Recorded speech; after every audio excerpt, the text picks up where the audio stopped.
Hello, everyone, and welcome back to English for Everyone podcast. I'm Rachel. And I'm Joey. We are so happy to have you with us today. Today, we are going to explore the world of modern living. We want to talk about how we navigate our social lives, our careers, and our personal growth. That's right. And today we are talking about the one thing money can't buy, but everyone wishes they had more of time. Time, Rachel. It's like a slippery fish. I start my day with a to-do list a mile long, and before I know it, it's 5 p.m. and I haven't crossed off a single thing. I feel like I'm running in circles. Running in circles. That's a perfect idiom for being busy but not productive. You're moving, but you aren't getting anywhere. To fix that, we need to talk about prioritization. Prioritization. That's the act of deciding what is most important, right?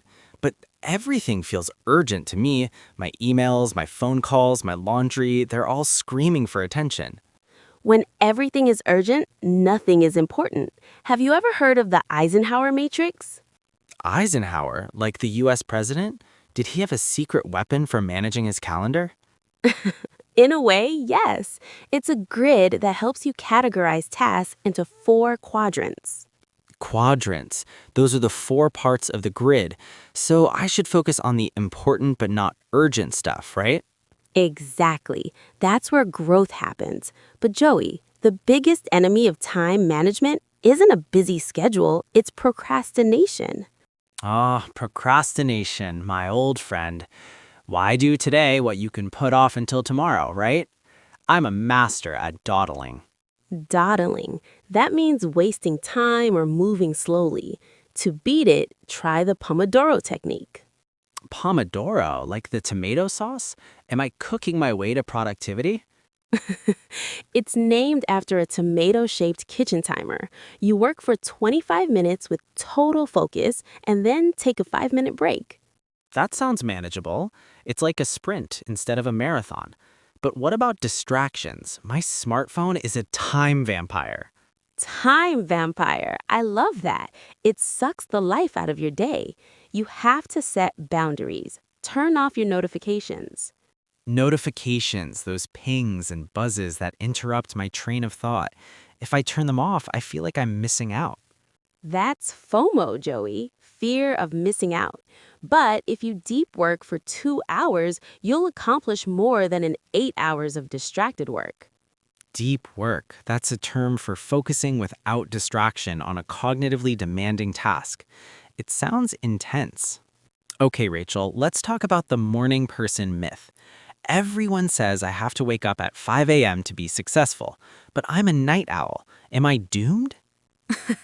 Not at all, Joey. You don't have to join the 5 a.m. club. The secret is to identify your peak productivity.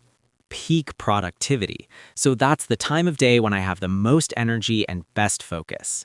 Precisely. If you are a night owl, do your hardest tasks at 9 p.m. If you are an early bird, do them at 8 a.m. Don't swim against the current. Swimming against the current. That means doing something the hard way because it goes against your natural rhythm. I'm going to embrace my inner owl then. Good. Another tip is to eat the frog. Eat a frog? That sounds disgusting, Rachel. Is this some weird diet? No, it's an idiom. It means doing the most difficult or unpleasant task first thing in the morning. Once it's done, the rest of the day is easy. Oh, so I get the big scary thing out of the way so I don't dread it all day. That's smart. And finally, learn to say no. Saying no is hard, Rachel. I don't want to let people down or seem rude. If you say yes to everyone else's priorities, you're saying no to your own. You have to guard your time like gold. Guarding my time. I like that. I'm not being rude, I'm being intentional. Exactly. Well, Joey, I think we've clocked enough time on this episode. We totally did. I'm going to go audit my schedule. Let's review our timely vocabulary. Vocabulary. Slippery fish. Idiom.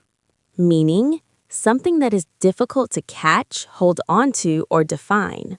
Example, Trying to keep track of all my passwords is like catching a slippery fish. Running in circles. Idiom. Meaning to be very active but achieve little or no progress. Example, I've been working on this report for hours, but I'm just running in circles. Categorize. Verb. Meaning to place something in a particular class or group. Example, the librarian helped me categorize the books by genre. Procrastination. Noun. Meaning the action of delaying or postponing something. Example, procrastination is the thief of time. Just start the project now. Dawdling. Verb/gerund. Meaning wasting time, being slow and idle. Example, stop dawdling and get in the car or we'll be late for the movie. Manageable. Adjective. Meaning able to be controlled or dealt with without too much difficulty. Example, breaking the big project into small tasks made it much more manageable. Train of thought. Idiom. Meaning a sequence of connected ideas or thoughts. Example, the loud noise outside completely broke my train of thought. Accomplish. Verb. Meaning to achieve or complete something successfully. Example, I feel great when I accomplish everything on my daily to-do list. Doomed. Adjective. Meaning likely to have an unfortunate or inescapable outcome, ill-fated. Example, without a proper plan, the business venture was doomed to fail. Swim against the current. Idiom. Meaning to do something that is the opposite of what is popular or natural, to do things the hard way. Example, trying to force a creative person to do accounting is like making them swim against the current. Dread. Verb. Meaning to anticipate with great apprehension or fear. Example, I used to dread Monday mornings, but now I love my new job. Intentional. Adjective. Meaning done on purpose, deliberate. Example, she was very intentional about how she spent her weekends, making sure to rest and recharge. Use this bridge to explore the world. We are always here to help you. Don't forget to check our community tab. We have a poll waiting for you. Until next time, keep practicing and stay positive. Bye-bye.